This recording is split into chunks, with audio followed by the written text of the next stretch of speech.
تراجم بھی لکھے گئے۔ شروح اور تراجم کی تعداد قریباً 30 ہے۔ آپ کے ایک اور نامور شاگرد امام ابو عیسیٰ ترمذی رحمۃ اللہ علیہ ہیں۔ آپ نے جامع ترمذی لکھی، یہ صحاح ستہ میں شامل ہے۔ جامع ترمذی کے علاوہ ان کی اور بھی کئی مشہور تصانیف ہیں جن کے اردو، فارسی وغیرہ میں تراجم کیے گئے۔ آپ کے ایک اور شاگرد امام نسائی رحمۃ اللہ علیہ ہیں۔ انہوں نے سنن نسائی لکھی، یہ بھی صحاح ستہ میں شامل ہے۔ آپ کے ایک اور شاگرد فرابری رحمۃ اللہ علیہ ہیں۔ لوگ بخاری کا درس لینے کے لیے ان کے پاس دور دور سے آتے تھے۔ آپ کے ایک اور شاگرد امام دارمی رحمۃ اللہ علیہ ہیں۔ امام صاحب کی زندگی میں وفات پائی۔ امام بخاری کو ان کی موت سے بہت صدمہ پہنچا۔ ان کی تصنیفات میں المسند، کتاب التفسیر اور الجامع مشہور ہیں۔ آپ کے ایک اور شاگرد صالح بن محمد جزرہ ہیں۔ غضب کا حافظہ تھا، زبانی درس دیا کرتے تھے۔ جزرہ الحافظ کے نام سے مشہور ہوئے۔ آپ کے ایک اور شاگرد فقیہ امام محمد بن نصر مروزی ہیں، بہت بڑے فقیہ تھے۔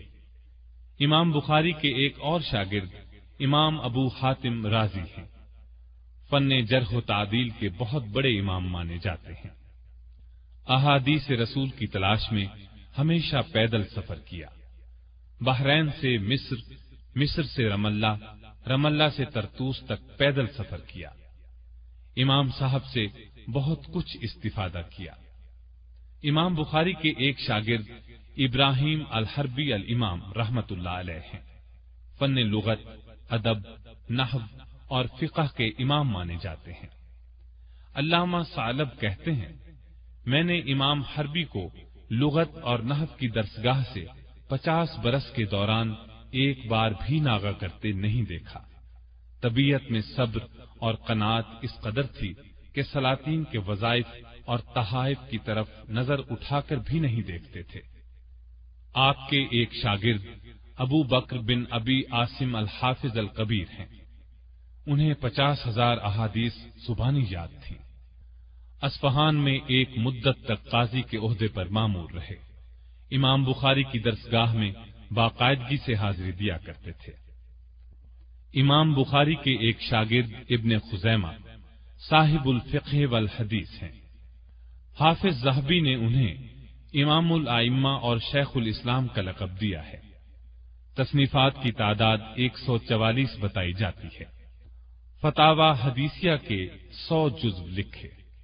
ان کی تالیف صحیح ابن خزیمہ مشہور ہے۔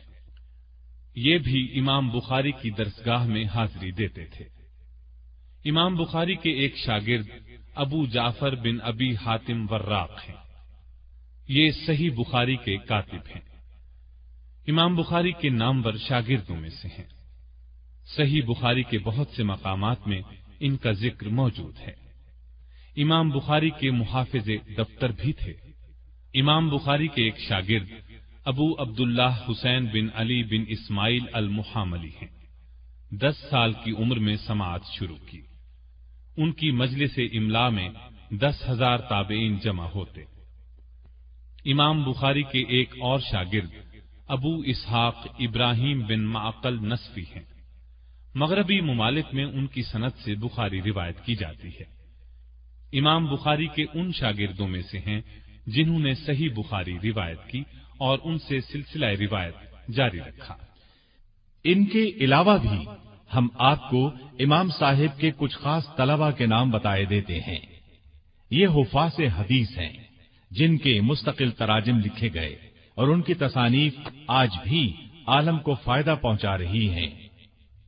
ابو بکر بن ابی دنیا، ابو بکر بزاز، موسیٰ بن ہارون حمال، ابو بشر دولابی، محمد بن قتیبہ بخاری، ابو الفضل احمد بن سلمہ، عمر بن محمد، حسین بن محمد، یعقوب بن یوسف بن اخرم، عبداللہ بن محمد بن ناجیہ، سہل بن شازویہ بخاری، عبید اللہ بن واصل، قاسم بن زکریہ، ابو قریش محمد بن جمعہ، محمد بن سلیمان باغندی، ابراہیم بن موسیٰ، ابو بکر احمد بن صدقہ بغدادی، اسحاق بن داود صواف، حاشد بن اسماعیل بخاری، محمد بن عبداللہ بن جنید، محمد بن موسیٰ، جعفر بن محمد نیسابوری، ابو بکر بن ابی داود، ابو القاسم بغوی، ابو محمد بن سعید اور محمد بن ہارون حضرمی وغیرہ۔ یہ تھے نام ان حفاظ حدیث کے جو امام بخاری رحمت اللہ علیہ کے شاگرد خاص تھے، اور ان کے ساتھ ہی ہم امام بخاری کا تذکرہ ختم کرتے ہیں۔